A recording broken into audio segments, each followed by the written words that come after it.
اور اس میں واقعی پتہ چلتا ہے یہ خوش بھی ہے کہ نہیں ہے. بہت سے میں نے ولیمے میں دیکھے منہ لٹکے ہوئے ہوتے ہیں. تبھی اسلام نے نکاح والے دن ولیمہ نہیں رکھا ہے کہ ابھی تمہیں کیا پتا وہ تمہیں ملا کیا ہے.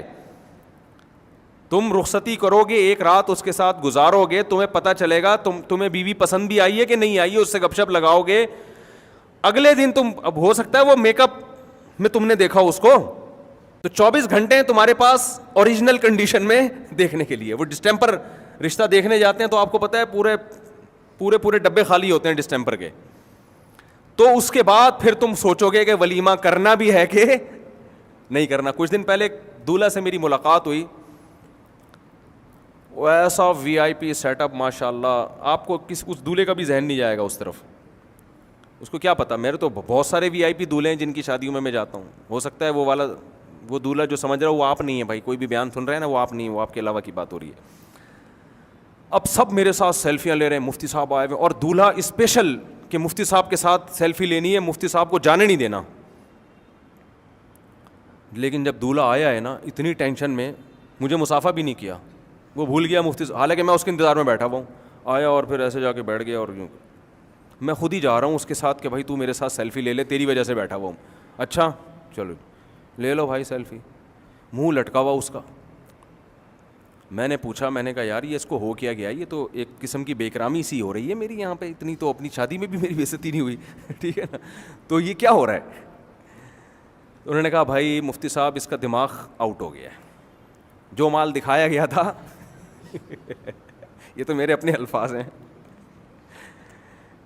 جو پیس دکھایا گیا تھا ویسا ملا. اتنا کروڑ پتی آدمی ہے تو اس کی تو بڑی امنگیں تھیں, یہ دھوم, وہ پتہ چلا بھائی وہ تو یہ نکاح والے دن بہت خوش تھا, رخصتی کے بعد یہ خوش نہیں ہے, اور یہ بڑا پچھتا رہا ہے. ہم نے کہا اب تو ہو گیا, اب تو کو برداشت کرو, ٹھیک ہے نا.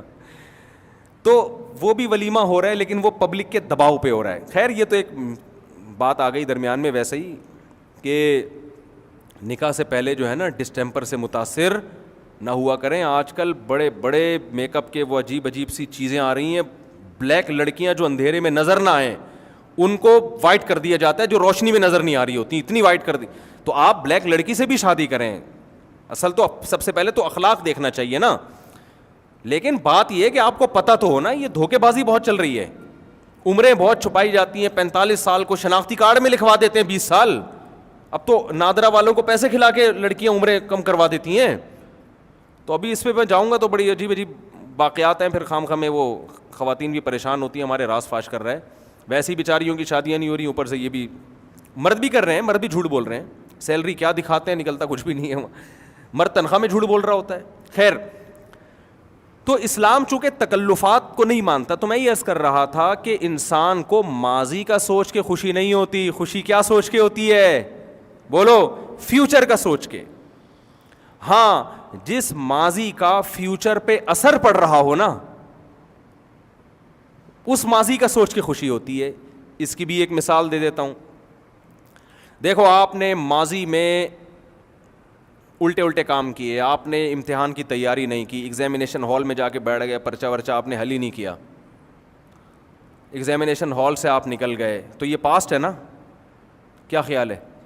اچھا نہیں گزرا آپ کا یہ پاسٹ, لیکن آپ ٹینشن میں آؤ گے. کیوں؟ اس پاسٹ کا اثر کہاں پڑے گا؟ بولو نا, فیوچر پہ. رزلٹ جب آئے گا تو نمبر کیا ہوں گے آپ کے؟ گول. پھر آگے جاب نہیں ملے گی, دھکے, ماں باپ سے تانے, بھائیوں سے تانے, یہ لہٰذا اس کو ٹینشن, کیونکہ اس کا اثر کس پہ پڑ رہا ہے.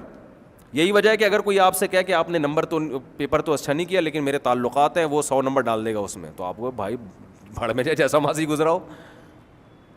اسی طرح آپ کا ماضی اچھا گزرا اور اس کا اثر فیوچر پہ اچھا پڑے گا, تو بھی اس پاس کا سوچ کے آپ کو خوشی ہوتی ہے. پاس کی وجہ سے نہیں, کس کی وجہ سے؟ فیوچر کی وجہ سے.